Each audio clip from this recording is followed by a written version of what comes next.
Alternate Worlds here, back with another video, and today I got what if Cranel was Sukuna's vessel, and this will be a part 1, but in the story that I'm writing, it will be chapter 0, so, if you'd like to read this will be on fanfiction.net, so if you'd like to read it for yourselves, go check it out there. The story's title is The Curse Within the Depths, and this will be my 200 subscriber special if I haven't already said that.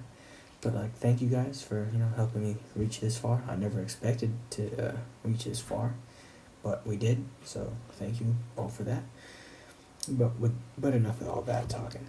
Let's just get into the video.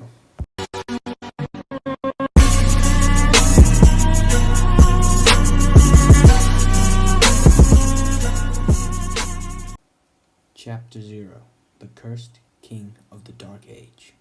In the bustling city of Arario, where adventurers sought glory and heroes were birthed from the shadows, a chilling secret lay buried beneath its vibrant streets. 7 years prior, a malevolent force had seeped into the very essence of the city. A curse, a person, an incomprehensible terror named Ryomen Sukuna. His tale began not in a grand way, but in the depths of despair itself. Early life. Sukuna was born into a family, in a land that was ravaged by incessant warfare. The endless bloodshed had tarnished the souls of many, and Sukuna was no exception. From an early age, he manifested abilities that sent shivers down the spines of those around him. He could sense the cursed energy that flowed through the world, and his connection to them terrified his family, leading them to abandoning him to the unforgiving streets. Alone and destitute, Sukuna's life became a cycle of survival through theft and deception. The world had turned its back on him. Pain was his only companion. One fateful day, however, while rummaging through the refuse of the city's back alleys, he encountered a figure that would change his life forever. A white-haired maiden, Althea the Silent. "You there," she commanded, her voice cutting through the noise of the bustling market behind them. Huh? Sukuna stammered, looking up into her cold, green eyes, bewildered by her presence. "Child, do you wish to live?" Althea's tone held a weight of mystery. "What's the point? My life has been nothing more than pain and suffering," he confessed, his voice barely above a whisper, the despair evident in his deadened gaze. "Well then, child, I shall give you purpose. The world has wronged you, and you couldn't fight back. I'll grant you the power to take your revenge," she proclaimed. This proclamation ignited a distant spark within Sukuna, rekindling the embers of his will to live. As he listened, black flames began to swirl around him, engulfing his small frame in a torrent of dark energy. The flames consumed all, igniting a newfound fervor within his heart. No longer just a street rat, he had become the vessel of vengeance and hatred, driven by the burning desire to wreak havoc upon the world that had cast him aside. Sukuna extended his hand toward Althea, determination evident in his voice. "I'll follow you. Just give me the strength to destroy the world." Althea regarded him with a slight smile, recognizing the potential for darkness that resided within him. "Then let us begin, child. I will grant your wish." Time skip. Years passed under Althea's rigorous training, and Sukuna transformed into something formidable. The relentless drills swept away his old self, shaping him into a weapon of chaos. Althea observed with keen interest as he mastered his trainer's abilities, probing the limits of what he could achieve. Through trial and error, Sukuna discovered that his power originates from negative emotions, fear, anger, and grief, and etc. He labeled his newfound power as cursed energy. With Althea's guidance and the gift of the fauna, by a curious god that had been starved for entertainment. Sukuna's abilities blossomed. He had learned to manipulate his energy, crafting devastating techniques that could obliterate his foes and shield him from harm, a fusion of raw strength and dark sorcery. As he honed his craft, he surpassed the boundaries of ordinary human strength, rising to an astonishing level 8, a feat that even his mentor had never achieved. Her pride in him was evident, and before she had passed on, she had decided that it was time to introduce Sukuna to the notorious organization known as Evis. This group is a coalition of criminals and accursed beings who thrive in chaos, seeking to dismantle the societal structures of the world. With Sukuna's inclusion, Evilus gained a new figurehead whose notoriety would spread like wildfire. A little pause here, but Sukuna would basically, take over Evilus because he overwhelmed the leader, basically taking control over his whole organization and all that. But, enough of that. We continue. Under Sukuna's command, Evilus orchestrated terrible deeds, wreaking havoc across the lands. Whispers of his dark majesty swept through the taverns and marketplaces. The ruthless warrior known as Ryomen Sukuna became the subject of ominous tales, each more nefarious than the last. His infamous acts turned him into a living legend, a phantom hero turned villain. But even Evilus, who had once thought Sukuna as their figurehead and leader, now felt wary of him. This caused a divide in the organization: those who wished to follow Enyo and his will, and those who wished to remain loyal to Sukuna. With that, Sukuna would part ways with Evilus, leading to the organization's eventual defeat by the hands of Fin Dame, who orchestrated the attack. But even so, the Dark Age still lingers nearby. The adventurers of Aurario, who previously united to face Evilus, are now tasked with a new near impossible quest to end Sukuna's reign. Rumors of shadowy figures moving through the streets and disappearances of entire families, cases of multiple dead bodies that had littered the streets, and many other shady escapades that were out of Aurario drew the attention of the guild and the ancient god Uranus. With this new development, the guild had placed an immense bounty on Sukuna's head, of over 1 billion Valis.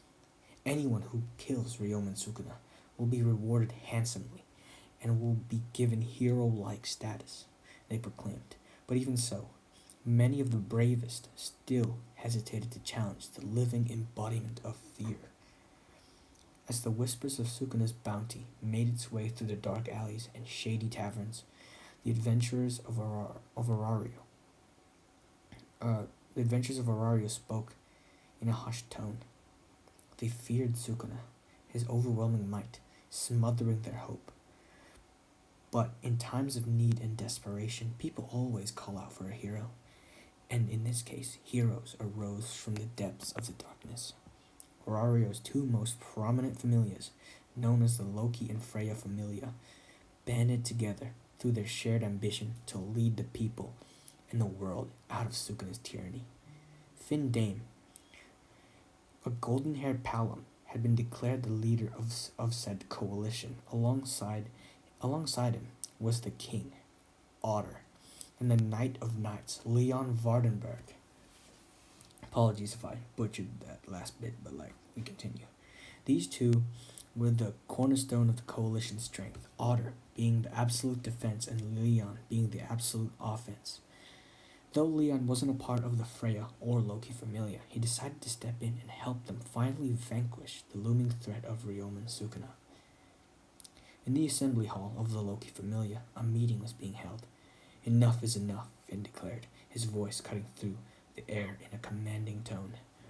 "We have lived in fear for far too long.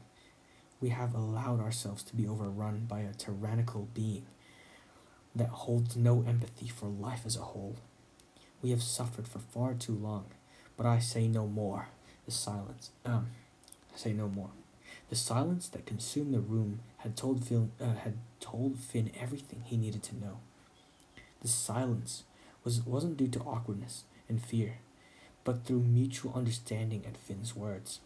I gather you all here in hopes of your support, in finally ending the age of the cursed king. In 2 weeks we strike at the headquarters of Ryomen Sukuna, and we will finally be able to walk the streets in peace once again, Finn announced in a determined and confident tone. The assembly hall erupted into cheers as they all steeled their nerves, waiting for the time to strike. Sukuna was on the rooftop of a building, watching over the city he had overthrown, struggling like worms. Crime was everywhere now, and the people of the city were now experiencing the pain and hurt that Sukuna had once felt. Seeing this brought an evil smile on his face. These creatures are finally beginning to understand the world's true nature, he mused, each word dripping with malevolence. It doesn't pick favorites, and it's merciless. Try as they might, they will never escape the depths of despair. Suddenly, one of his loyal followers had arrived behind him, and the follower fell to one knee and began to speak about his scouting report. Lord Sukuna, the Loki and Freya familia have banded together and have decided to oppose you, he spoke in a monotone manner. Loki and Freya, you say? He leaned back against the jagged stone, the dim torchlight casting eerie shadows across his face. There was a power to his presence, an unyielding aura that promised both protection and devastation. How quaint. Two deities playing hero against a force far beyond their understanding. The follower nodded, his head still bowed. They've begun gathering their strongest members, readying themselves for an assault. They believe they can stop you, my lord. Sukuna chuckled, a deep and resonant. There you go, a deep and resonant sound. Let them gather, their pathetic little band. Do they not realize that they are merely pawns in a game much larger than themselves? He straightened, a look of disdain crossing his features. Send a word to our allies. Let them prepare. We shall face these mongrels and give them a taste of their own folly. And with the imminent war that was upon us, we shall bear witness to one of the greatest historic events to ever occur in the history of Genkai. This war would be known throughout many generations as the Eternal Blood Moon, for the amount of blood that was shed that day. It was a horrific sight that crippled and even killed many. The Eternal Blood Moon. The fateful day had arrived, drenched in an uneasy twilight, as the sun hung low on the horizon, casting an eerie crimson hue over Arario. Tensions crackled in the air, thick with anticipation, as the desperate forces prepared for the clash that would define them. Finn Dame's coalition, comprising the courageous members of the Loki and Freya familias, stood vigilant under the shadow of the looming dread. Across the city's skyline, Ryomen Sukuna watched. A malevolent grin stretched across his features, confident in the chaos he had sown. In the assembly hall, the coalition strategized. It was a grand room adorned with trophies of past victories. Yet it felt far too little or far too small for the ambitions clashing within it now. Finn stood in the head of the table, clutching a long, polished spear, the weapon that symbolized both authority and the hope of his comrades. Today we march, not only for ourselves, but for every soul oppressed by his tyranny. Finn's voice rang out, rallying the hearts of the warriors gathered. The members of the Loki and Freya familias, clad in armor and ready for battle, nodded in resolute agreement. They had been training tirelessly for this moment, each honing their skills to combat the darkness that loomed over Arario. As they prepared to leave, Leon, towering and fierce, glanced over the assembly. "We may face betrayal, pain, and death," he warned, his piercing gaze locking onto anyone who dared show hesitation. "But if we fall, we shall fall like heroes." With their hearts steeled and resolves tested, the coalition set forth, unwittingly threading into the grasp of fate. As night descended, thick tension laced the air as the coalition moved out in the fickle of the night. The adventurers' hearts beat loudly against their chest, as if a drum had replaced their own hearts. They were all nervous and anxious, but with them uniting together, they will manage to finally best the darkness, right? The coalition had made their way over to Sukuna's headquarters, a large fortress that was pulsating cursed energy, a dark aura looming over it. Finn readied his forces into formation. He had Otter and the other executives of the Freya Familia and a small army flank them on the left, whilst Leon Vardenberg, Gareth, and a few Loki Familia members flanked the right. Finn, Riveria, and the rest of the remaining forces stormed the front. This was a pincer maneuver. The plan was to box them into the center and not let a single soul remain. The plan was solid, and Finn waited for the signal that his party members were in position. Let me say that again. The plan was solid, and Finn waited for the signal that his party members or comrades were in position. Once he had received said signal, he roared into action. "Everyone, it's time! Charge!" Finn commanded, as he led the forces to the main entrance, splintering wood as they stormed through the gates. Otter would lead his forces and storm the left flank, whilst Leon and Gareth did the right. Finn was initially surprised at the lack of resistance, but said surprise vanished as he was attacked from above by an elite follower of Sukuna. "Face the wrath of the cursed king," he said in a chilling tone. Suddenly, many more members sprouted out from the shadows and moved swiftly, cutting down anyone who opposed Sukuna. The battle erupted into chaos as the coalition began to fight Sukuna's followers. Finn would move with lightning-fast agility and began cutting down and piercing through his enemies. With his trusted spear, he blocked, parried, and attacked relentlessly.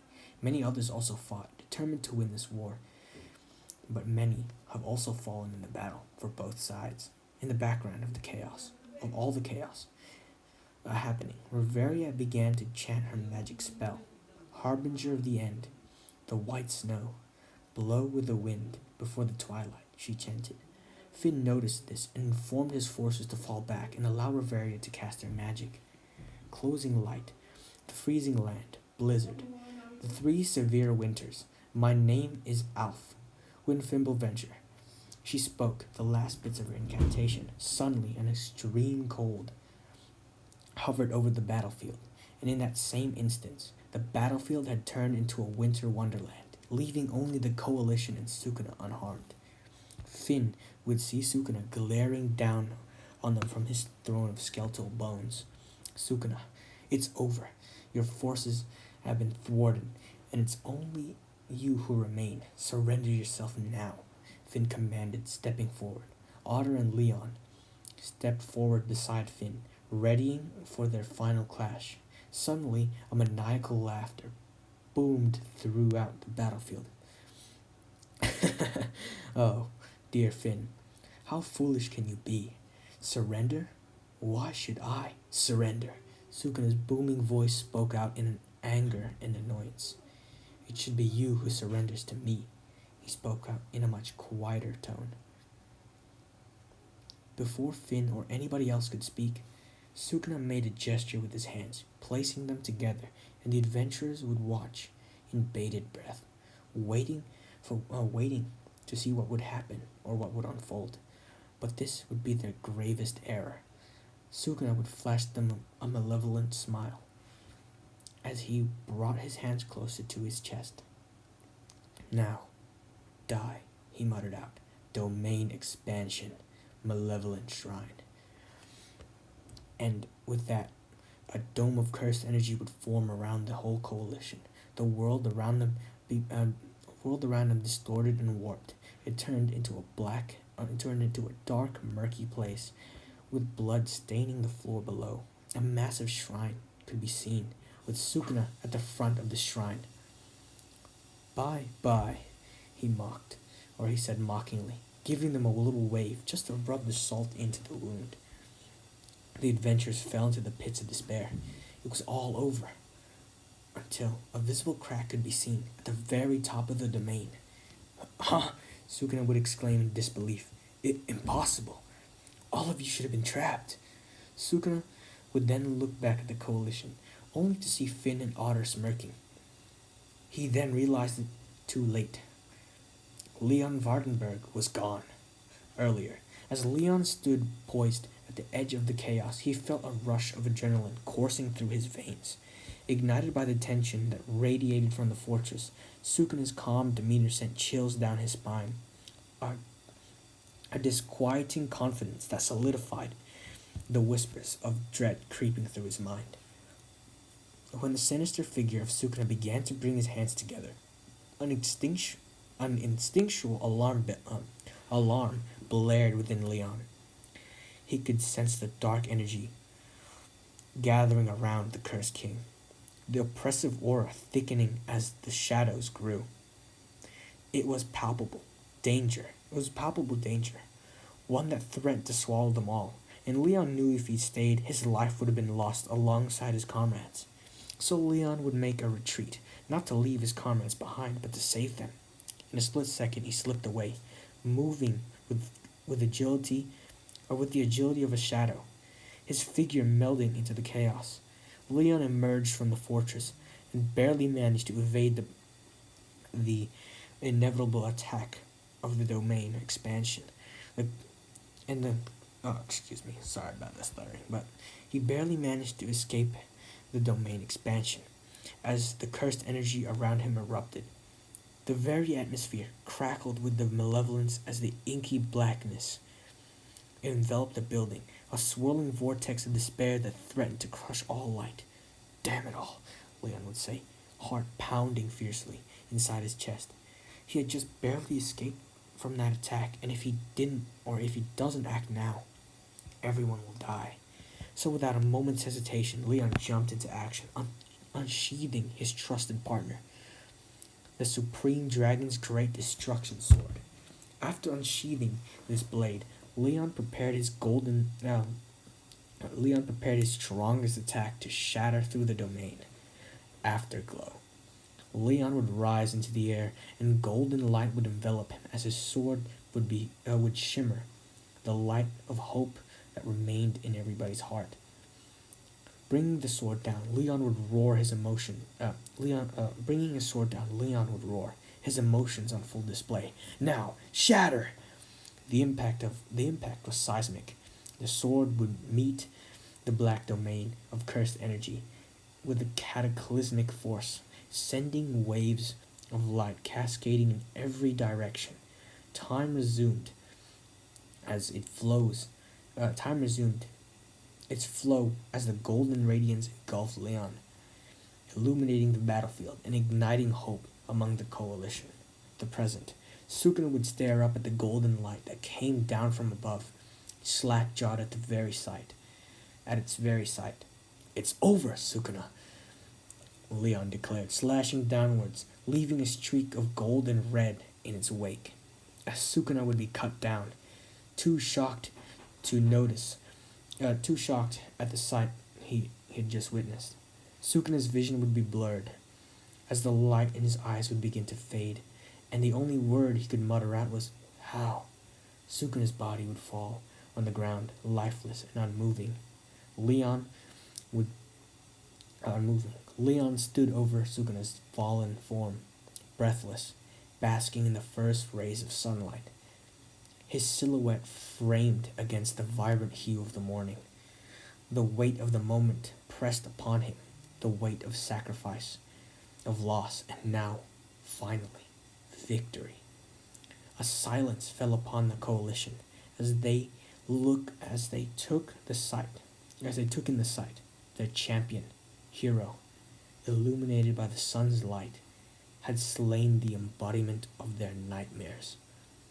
It's over! Sukuna, Leon declared once more, a battle cry infused with the culmination of all their struggles. A visceral release erupted within him as he stood victorious, the embodiment of hope transformed into a legend. Finn, his heart racing with disbelief, finally broke the silence. We've done it, he exclaimed, feeling the flood of relief washing over him.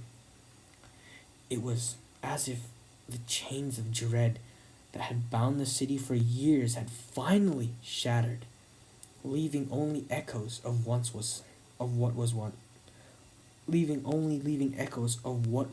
was. There you go. Apologize for the little stutter there. We continue. A massive cheer erupted from the coalition, triumph spilling forth like water from a dam that had held back a tempest for far too long. The shouts of victory echoed through the city, melding together until it became a chorus of liberation.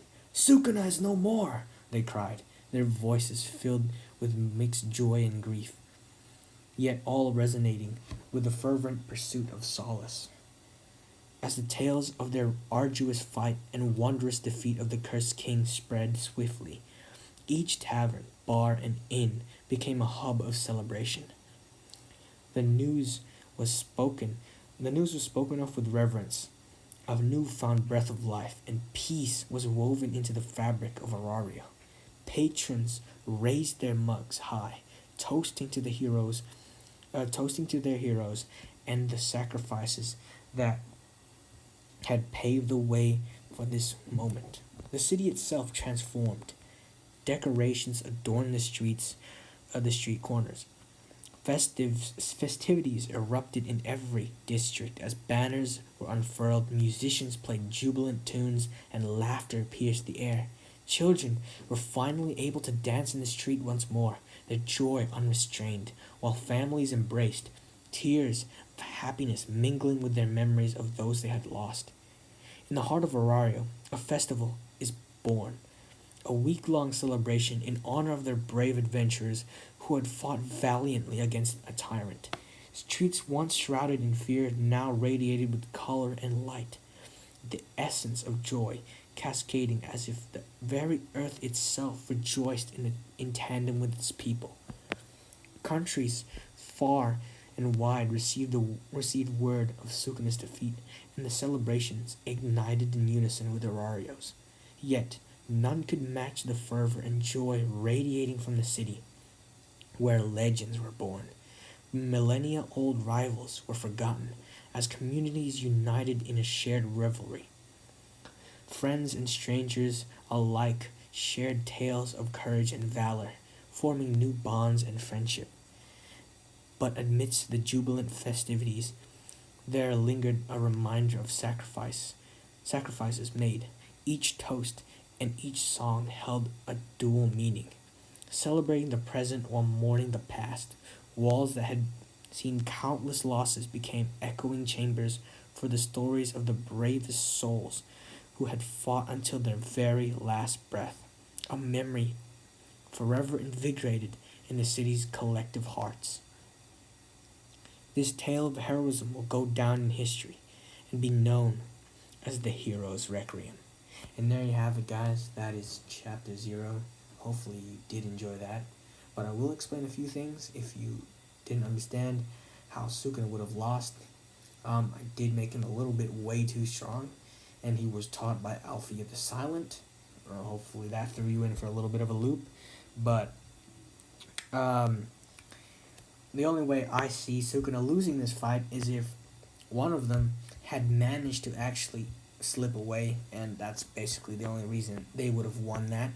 And if you're wondering why Sukuna didn't just dodge the attack, let's just say he was very, very shocked at the fact that someone had managed to even escape the domain expansion. He was just a bit too shocked, a little bit too slack-jawed. But, you know, that's that. But hopefully you guys did enjoy this little bit of a backstory for how Sukuna is in this world. It isn't exactly Sukuna from, Jujutsu Kaisen, because bringing him over to this world would be far too different from how I did it with Gojo. But, we didn't want to try to repeat the same story, but with a different character. So that's how we did it. So hopefully you guys did enjoy the little concept I had here. And the first chapter of when we will actually meet Bell will be out very soon. So, stay tuned for that. But with all that being said, I'm going to catch you all later. Peace.